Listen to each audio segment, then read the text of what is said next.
Here is a question from the inorganic chemistry and from the unit coordination compound.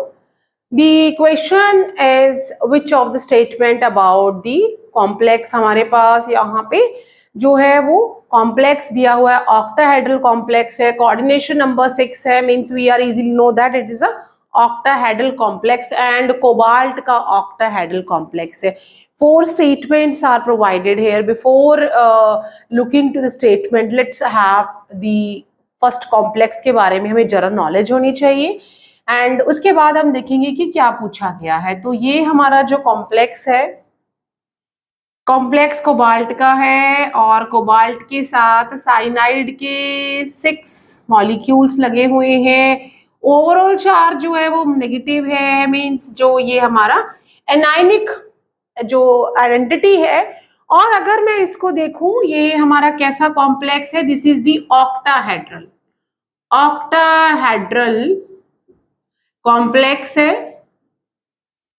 क्योंकि इसका coordination number कितना है, that is 6.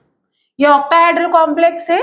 And अगर मैं अब इसका ऑक्सीडेशन स्टेट देखूं कोबाल्ट की, व्हाट इज दैट, तभी हम जो स्टेटमेंट्स गिवन है उन्हें हम पढ़ लेंगे कि what is asked about it. And oxidation state तो जो दैट इज कोबाल्ट जिसका कि एटॉमिक नंबर 27 होता है. ग्राउंड स्टेट पे अगर इलेक्ट्रॉनिक कन्फिगरेशन देखें तो आर्गस जो आर्गन नियरेस्ट इनर्ट गैस है, having 18 electron and that is 4s2 and 3d7.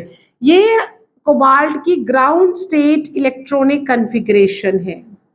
Now let's see that कि ऑक्सीडेशन स्टेट कौन सा यहाँ पे अवेलेबल था, दैट इज कोबाल्ट. मुझे नहीं मालूम है, I assumed it as x plus जो साइनाइड है it is having a -1 charge over total यहाँ पे 6 जो इसके मॉलिक्यूल्स हैं, ओवरऑल चार्ज -3 है, which is giving us a -6 equal to -3 and x equal to -3 plus 6 which is equal to +3. तो यहाँ पे जो ऑक्सीडेशन नंबर है या ऑक्सीडेशन स्टेट है वो +3 है. तो ये अगर ग्राउंड स्टेट पे इलेक्ट्रॉनिक कन्फिगरेशन है तो cobalt at 3 plus what would be the electronic configuration, argon and 4s0 3d5. ये हमारा 6 क्योंकि यहां से हमने 2 ले लिया और एक हमने यहां से लेना, दैट इज 6. तो ये हमारा क्या हो गया, आयनिक स्टेज पे इलेक्ट्रॉनिक कन्फिगरेशन है. ये ग्राउंड स्टेट पे आ गई, ये इसकी आयनिक स्टेज पे इलेक्ट्रॉनिक कन्फिगरेशन आ गई. Now we can easily see that कि अगर मैं इसके डीजेनरेट को ड्रॉ करूं, जो d ऑर्बिटल होता है which is having a 5 sub orbitals, this is a d and having a 6 electron. Ahova and Hund rule के according if we are filling it, then we are having a 5 for single and then we will start pairing. 6 हो गए. तो यहाँ पे जो unpaired electrons हैं that is the 4 unpaired electron है. Cyanide जो है that is a strong field ligand. ठीक है, स्ट्रॉन्ग फील्ड लीगेंड है. What it will do, it will make a pairing, यहां से ये इधर आके पेयर हो जाएंगे. तो अगर मैं इसके बाद में देखूं तो हमारे पास जो डी जनरेट है वो कैसा हो जाएगा, it will have like this. तो अभी मेरे पास जो 2d है वो वैकेंट है क्योंकि ये ऑक्टाहेड्रल है. ऑक्टाहेड्रल में या तो हाइब्रिडाइजेशन जो है वो sp3d2 या d2sp3, 2 पॉसिबिलिटी है. As a cyanide is a strong field ligand, pairing हो गई है तो मुझे इनर ऑर्बिटल जो है वो अवेलेबल है. किसी भी हालत में अगर ये जो कॉम्प्लेक्स है, अगर मैं इसकी सारी जो मुझे इसकी फीचर्स बताने पड़े तो ये कैसा है हमारा, ये डायामैग्नेटिक है क्योंकि अभी कोई भी अनपेड इलेक्ट्रॉन अवेलेबल नहीं है, जर्नल है. Now have a look on the options की what is asked here. So which of the statement about is true, इसमें से कौन सी स्टेटमेंट ट्रू है. तो फर्स्ट स्टेटमेंट है this complex has no unpaired electron. अभी हमने यहाँ पे देखा कि अब जो अनपेड इलेक्ट्रॉन थे वो कैसे हो गए हैं, पहले अनपेड इलेक्ट्रॉन थे लेकिन अब क्योंकि स्ट्रॉन्ग फील्ड लिगेंड है कोई भी अनपेड इलेक्ट्रॉन अवेलेबल नहीं है. तो ये जो N4 था तब तक था जब तक वो अकेला है। जैसे ही लिगेंड का इन्वॉल्वमेंट वहां पे हो गया तो we are not having any unpaired electron available, कोई भी अनपेयर्ड इलेक्ट्रॉन अवेलेबल यहाँ पे नहीं है। तो ये पेयर है। अभी जो फर्स्ट ऑप्शन है वो है it has no unpaired electron and will be in high spin.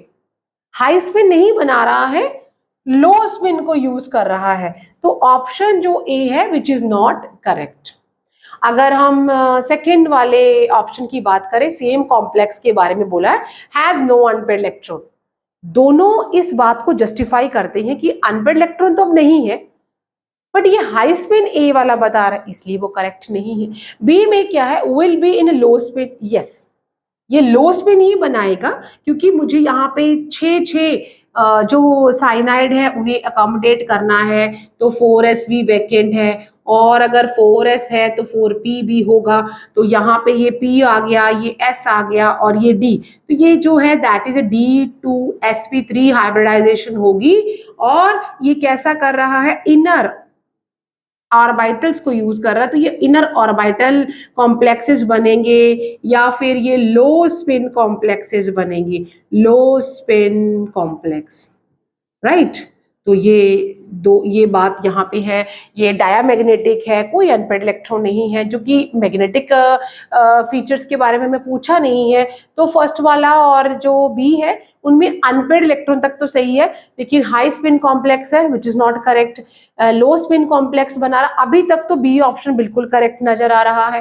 Let's have a look on a C और D also. This complex has a 4 unpaired electron. हाँ, 4 अनपेयर्ड इलेक्ट्रॉन वो जब वो अपने आयनिक स्टेज पे सिंगल है तब है, लेकिन जब लिगेंड आ गया तब नहीं है। तो इसलिए हमारा जो सी वाला ऑप्शन है वो इनकरेक्ट हो गया। वो कह रहा है कि इसके पास 4 अनपेयर्ड इलेक्ट्रॉन्स हैं, विच इज नॉट करेक्ट। और डी की बात करें तो again D is saying it has a 4 unpaired electron. तो सी और डी तो वैसे ही आउट ऑफ द लिस्ट हो गए बिकॉज दे आर सेइंग कि it has a unpaired electron. Unpaired electron तो यहाँ पे रहे ही नहीं, इनके पास तो अनपेयर्ड इलेक्ट्रॉन है ही नहीं, तो सी और डी तो वैसे ही गलत हो गए। ए गलत है क्योंकि वो हाई स्पिन के बारे में बोल रहा है, तो सिर्फ हमारा ऑप्शन बी करेक्ट है, has no unpaired electrons and will be in a low spin. Low spin क्योंकि साइनाइड जो है वो स्ट्रॉन्ग फील्ड लिगेंड है, it will force a pairing, यहाँ पे पेयरिंग हो जाएगी।